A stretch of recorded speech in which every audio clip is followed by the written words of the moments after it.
The night Hazel Morrow nearly died on the steps of the Fairmont Royal York, she was thinking about whether she'd remembered to feed her cat. That's the thing nobody tells you about terrifying moments. Your brain doesn't go quiet and poetic. It does something embarrassing and small, like wonder if Biscuit had knocked his bowl off the counter again, the way he always did when she worked late. She had been doing 12-hour shifts at Toronto General for 6 days straight, and the February cold had gotten into her bones so completely that she wasn't sure she'd ever be warm again. Her scrubs were under her coat. Her hair was still pressed flat from wearing a surgical cap all day. She had $40 in her pocket, a bruise on her forearm from a patient who'd grabbed her during a seizure, and absolutely no idea that her life was about to change in a way she would spend the next decade trying to explain to people. She was cutting through King Street because the path was closed for maintenance, and the wind off Lake Ontario that night was the kind that makes you feel personally attacked. Her head was down. Her hands were in her pockets. The Fairmont's entrance was lit up like a stage set, all brass and marble and soft golden light spilling through the revolving doors, and Hazel had exactly zero interest in any of it. She just needed to get to the subway. She didn't see the man until she'd already walked into him. Not a gentle bump. A full shoulder-first collision that sent her stumbling sideways into the stone railing, her bag sliding off her arm, her phone skittering across the wet pavement. She grabbed the railing with both hands, more startled than hurt, and then she looked up.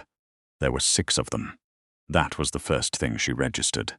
6 men in dark coats forming a loose half-circle around someone she couldn't yet see. The second thing she registered was that 2 of them had their hands inside their jackets. The third thing, the thing that made her go very still very fast, was that the man she had walked into was not one of the 6. He was the one they were arranged around. He was tall enough that she had to tilt her head back slightly to look at him.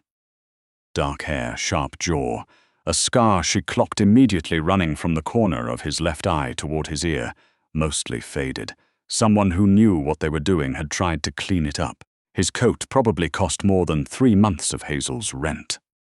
He was looking down at her with an expression she couldn't read at all, which unsettled her more than anger would have. One of the 6 men stepped forward. He was already speaking. Something clipped and cold in what she thought was Russian. And then another one reached down and picked up her phone from the pavement, and he was holding it in a way that suggested he had no intention of giving it back. "That's mine," Hazel said. Her voice came out flat, clinical, the same voice she used when a patient's family member started getting loud in the ER waiting room. It surprised her as much as it seemed to surprise them. The man who had picked up the phone looked at the tall man. The tall man still hadn't moved. He was watching Hazel with that same unreadable expression, and she had the very distinct, very uncomfortable feeling of being assessed in a way she didn't have vocabulary for yet. "Miss," said another of the men, this one with a Toronto accent, stepping into her line of sight. "You should keep walking." "I'd love to," Hazel said. "I need my phone." The Toronto accent man looked at her like she was something that had wandered in from outside and hadn't realized the door was there. "You don't want to do this. I really do just want my phone. I have to call my building super about my heat being out." This was true. This was, in fact, the most pressing concern she had had for the past 2 days. "If you could just—" "Who are you?" The voice was quiet. That was what stopped her. Every other man there had been projecting, filling space, the way men like that did when they needed you to understand the situation. This voice came from the tall man, and it was low and even, and didn't need to fill anything, it just landed. She looked at him directly. Hazel Morrow. Registered nurse. Emerg at Toronto General. "I walked into you by accident, and I'm sorry, and I'd like my phone and to go home." Something shifted in his face. She couldn't have said what. "Your phone," he said. He held out his hand, not to her, to the man who had picked it up. The phone was placed in his palm. He held it out to her. Hazel took it, trying very hard not to look at the way his other hand was resting inside his coat in a way that was not casual at all. "Thank you," she said.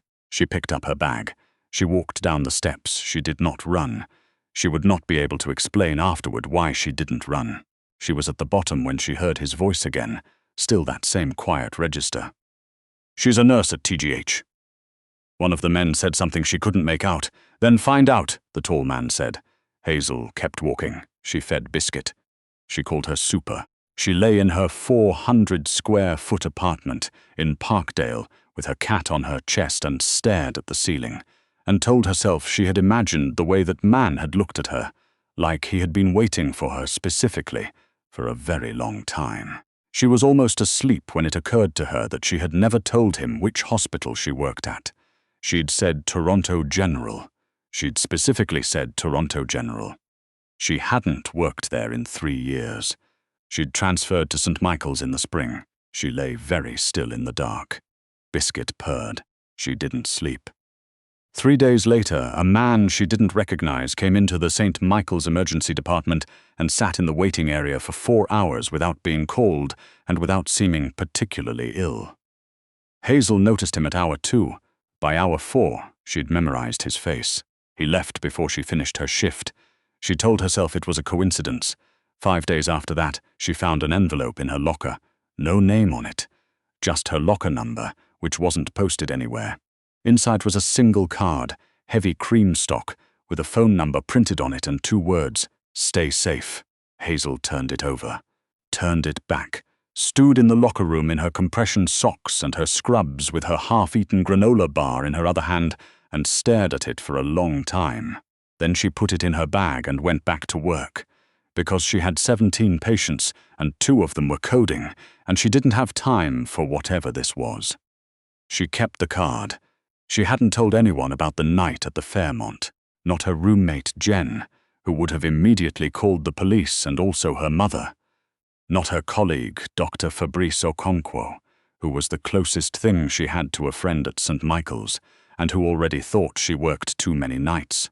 Not her mother, who called every Sunday and who she could already hear saying, "Hazel, honestly, you need to move to a safer neighborhood," in that particular tone that meant Barrie, where her parents lived, in the specific house Hazel had left at 17 and never lived in again. She kept quiet the way she kept quiet about most things, completely, and without particular effort, because she had been doing it most of her life. Hazel had grown up the daughter of a man who worked very long hours, doing something she had not fully understood until she was in her 20s, and found a set of files in a box her mother was donating to a church sale. Her father, Warren Morrow, had spent 11 years as a forensic accountant contracted to a federal organized crime task force. He died of a heart attack when Hazel was 19, 2 months into her first year of nursing school. And her mother had sold the house in Ottawa and moved to Barrie to be closer to her sister, and had never spoken about his work. Hazel had gone through the box the way you go through things that belonged to people who were gone, carefully, taking what mattered and leaving the rest. She'd put one folder in her bag. She'd donated the box. She'd never mentioned it to her mother. The folder was in a locked box in her closet, behind her winter boots. She didn't look at it often. Once or twice a year, maybe. It was mostly financial records she only half understood. Column after column of numbers and dates and account codes, photocopied from documents she'd never tracked the origin of. She'd been meaning to give it to someone official for years. She had no idea if it was still relevant. Her father had been careful and good at his job and died before he could finish it, and Hazel had grown up in the particular silence that surrounded that.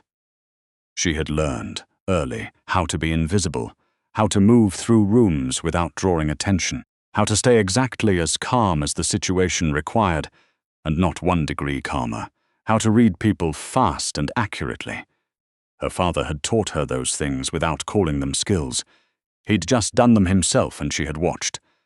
She had also learned, from her father's colleague, a retired RCMP officer named Ray, who had come to the funeral and pulled her aside afterward, with his hat in his hands, and told her very gently that some of her father's files were sensitive, that some information was dangerous, not because of what it contained, but because of who wanted it.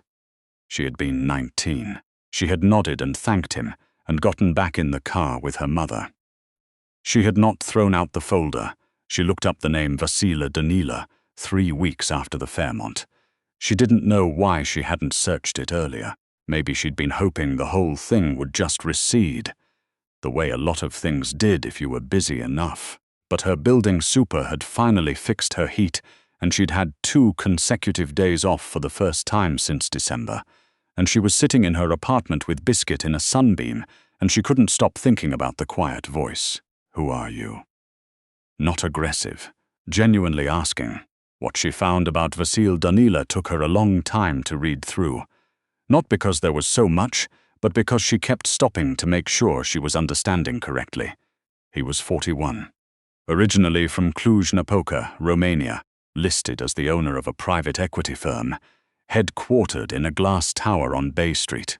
3 photographs of him in Canadian news coverage. 2 at charity events, one coming out of a courthouse after a case that had been thrown out of court for procedural reasons.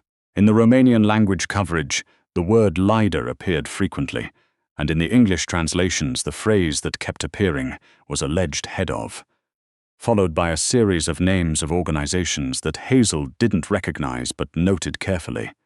She thought about the 6 men in the half circle. She thought about the way the phone had been picked up. She thought about find out. She closed her laptop and looked at Biscuit. Okay, she said. Biscuit blinked at her. She got up and went to the closet. She did not call the number on the card that night. She sat with the folder open on her kitchen table until 2 in the morning, cross-referencing the account codes in her father's files against what little she could find in public financial disclosures and corporate registry records. And she understood about 60% of what she was looking at, and what she understood was enough. Her father had been building a case. Not a small one, a network. Accounts moving money through shell corporations from at least 4 countries, dates spanning nearly 15 years, all before Hazel had found the folder, all before her father had died. The most recent date in the files was 11 years ago. The accounts were still active. She knew they were active because 3 of the company names appeared in public filings she'd found in the last hour. Her father had been very close to something, and then he'd had a heart attack at 53. Hazel put the folder back in the box. She put the box in the closet. She made herself a cup of tea she didn't drink and sat at the kitchen table until the light through the window shifted from black to grey. Then she called the number on the card. It rang twice, Miss Morrow, his voice. The same low, even register, like he'd been expecting this call specifically, at this hour specifically. I know who you are, she said. She kept her voice the same as it always was, the same way she talked to families in crisis, the way she talked to patients who were afraid. Level, present. I also know you know who I am. A pause, not a long one. Yes, I think we should talk, Hazel said. Another pause. Shorter this time. Yes, he said again. And then quieter. Something she hadn't anticipated. I've been waiting for you to call. They met at a café on Spadina she'd chosen herself, a 24-hour Korean place she'd been going to for 5 years, and where the owner, Mrs. Yoon, was always there and always watching everything. Hazel sat with her back to the wall and her hands around a coffee and waited. He came in alone. No half circle, no men with their hands inside their jackets. He was wearing a grey coat and looked completely ordinary except for the fact that he didn't, exactly, the way some people don't regardless of what they wear. He sat across from her. He looked at her face for a moment before he spoke. Your father's name was Warren Morrow, he said. Not a question. Yes, he worked for a federal task force from 1991 to 2002. Yes, he died before he completed his work. Vasil Danila's expression, even close up, was difficult. She kept trying to read it and kept finding something she didn't have a name for. Some of his files were not recovered. Hazel looked at him. I know. His eyes were very dark. He was quiet for long enough that Mrs. Yoon came over and filled Hazel's coffee without being asked, shot one swift look at Vasil, and went back behind the counter. Hazel was almost certain she saw Mrs. Yoon pick up her phone. My uncle, Vasil said finally, was the man your father was building the case against. The cafe hummed around them. Someone's phone played a muffled song at a table by the window. Hazel kept her hands flat around her cup and did not look away from him. Was, she said. He died 8 years ago. Another pause. not of natural causes. And the accounts, Hazel said. They're still active. His sons took over, Vasil said. My cousins. They are not. He stopped. The word that came next was chosen carefully. She could see him choosing it. They are not what he was. And what are you? He looked at her for a moment. Something in his face shifted just slightly, not softening exactly, but something adjacent to it. Someone who has spent a long time trying to end something I should not have been born into. Hazel thought about her father's files. Thought about the dates, the account codes, the slow and careful work of a man who had believed that evidence mattered and that building something properly took time. Thought about the box in her closet. I have files, she said. My father's. Not all of them. I don't know if they're all there. But what I have is, she paused. It's thorough. He was thorough. Vasil was very still. I have had people, he said quietly, looking for those files for 6 years. I know, Hazel said. One of them wasn't very good at looking inconspicuous in an ER waiting room. Something moved across Vasil Danila's face that she had not seen there before. She thought distantly that it might be the beginning of a smile, though it didn't quite get there. No, he said. Marcus is not. Why didn't you just ask me? She genuinely wanted to know. That night outside the Fairmont, you could have asked. You didn't know who I was yet, he said. If I had asked before you knew, he stopped. It needed to be your choice. Hazel looked at him for a long time. Then she picked up her coffee. I need to understand one thing, she said. Those accounts, your cousins. What happens when this is over, if we do this properly, through the right channels? What happens to you? He didn't hesitate. Probably several things that are uncomfortable for me, and you're willing. Yes, she believed him.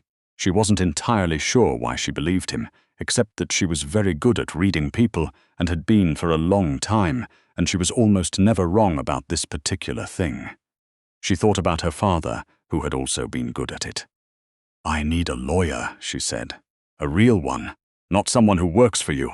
I can give you 3 names, he said, and you can choose one I have no connection to.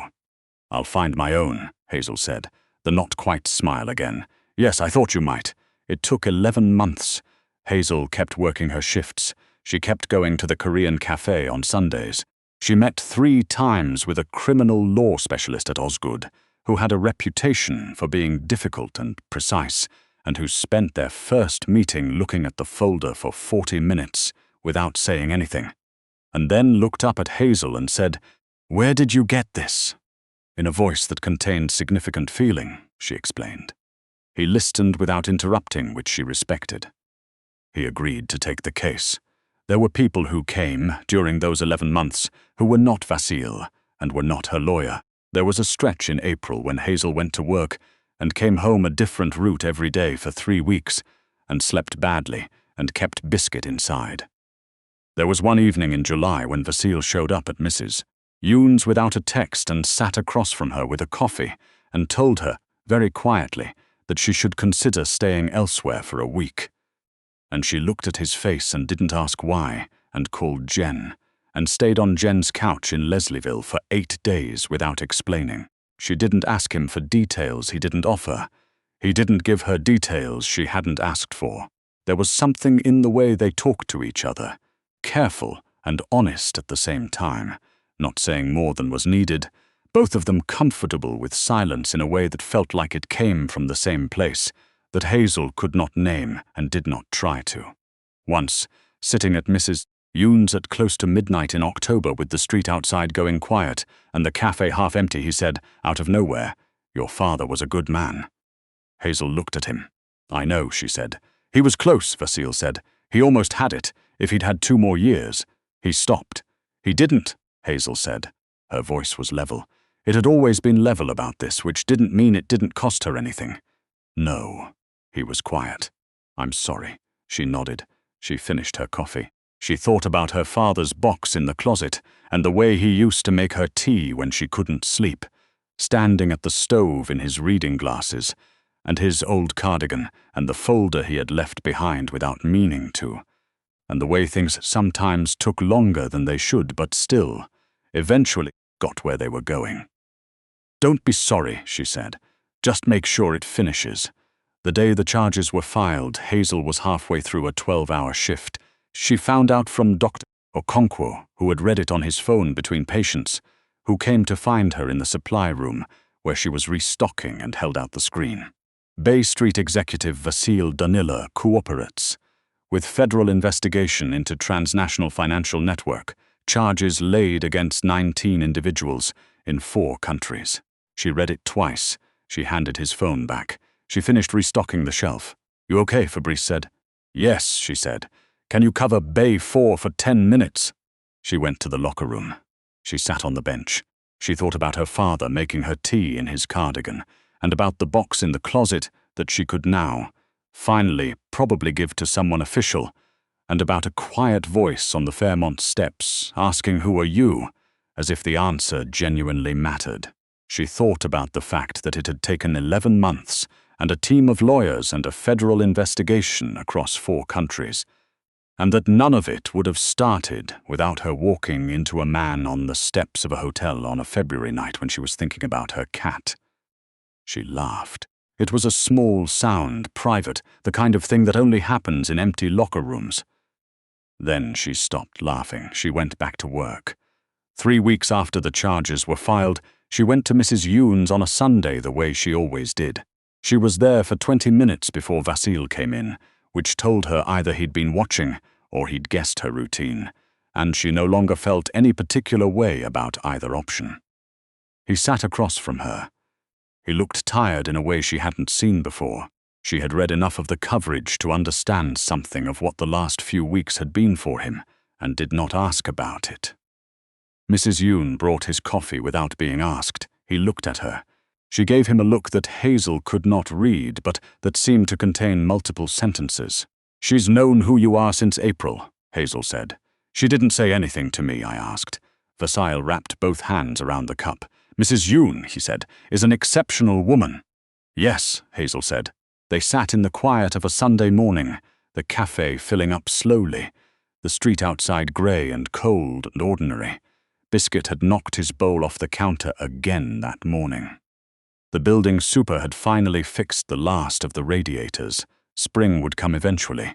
Things, in her experience, generally did. "What happens now?" she said, not particularly expecting an answer. Vasil looked at her across the table. The not-quite smile had arrived, and this time it stayed. "I have no idea," he said. "This is the first time I've been on this side of something." Hazel looked at him.